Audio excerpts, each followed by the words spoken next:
السلام علیکم ورحمت الله وبرکاتو. ملګرو زه یم حافظ امین. یو ځل بیا ستاسو ډېره شکریه ادا کوم د وخت راکولو. ډېره مننه ملګرو. نن تاسو سره داسې ویډیو شیر کوم چې دا د انور الحق کاکړ، یقینا تاسو به زما نه ښه پېژنئ چې دا د شهید شیخ ادریس صاحب فاتحې له راغلی او په دغه موقع باندې دا بیان ورکړی دی.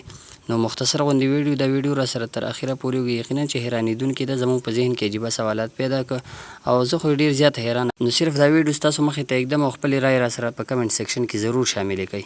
امت ته خو دې تاوان کې د داسې عالم دین هم ګټه هم تاوان، هر څه په برکت یې دا وشو د امت د خلکو سترګې کلاوې کړې چې انشاءالله موږ د الله پاک په ذات یقین دی چې دا به د اسفل سافلین الله پاک خاص دی له جوړ کړي، دوی به په هغه آخري درجه کې وي او دایمي به وي.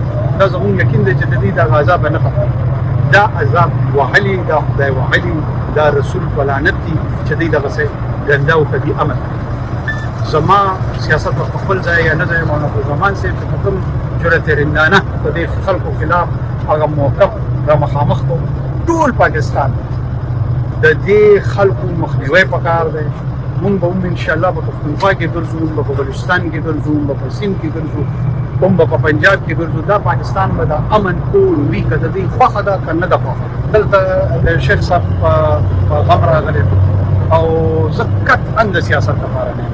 زه تاسو ته بیا دغه عرض کوم چې دا تاوان د امت تاوان پکار دی. د دې تاوان په انګریزي کې وایي اپریسیشن ویلیو باندې مونږ اوسه پورې پوهېږو چې دا څومره تاوان شوی.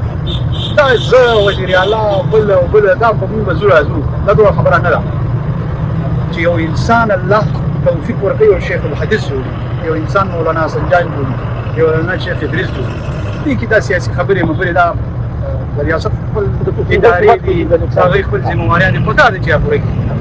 او دا زه ضرور وایم چې جنرال ناصر منیر فیلډ مارشل صاحب چې په دې خبر شو انتهایی غمګین په اړه باندې دا زما ته معلومات په راتله کې انتهایی ډېر خفه و چې د کوره مې مشر لاړو، د کوره مې تره لاړو، د کوره مې مشر ورور لاړو او ډېر سره د خپل کور همداسې ډېر لکه د شیخ صاحب په خپل کور کې څنګه دا الله پاک د مسلمانانو چې دا نوي وطنونه په دا 200 کاله کې جوړېدل، نو د غیر اسلام چې کوم اولنۍ په ښکاره فوجي ګټه ده یا ملیټري ګټه ده، هغه په دې معرکه حق شوې ده.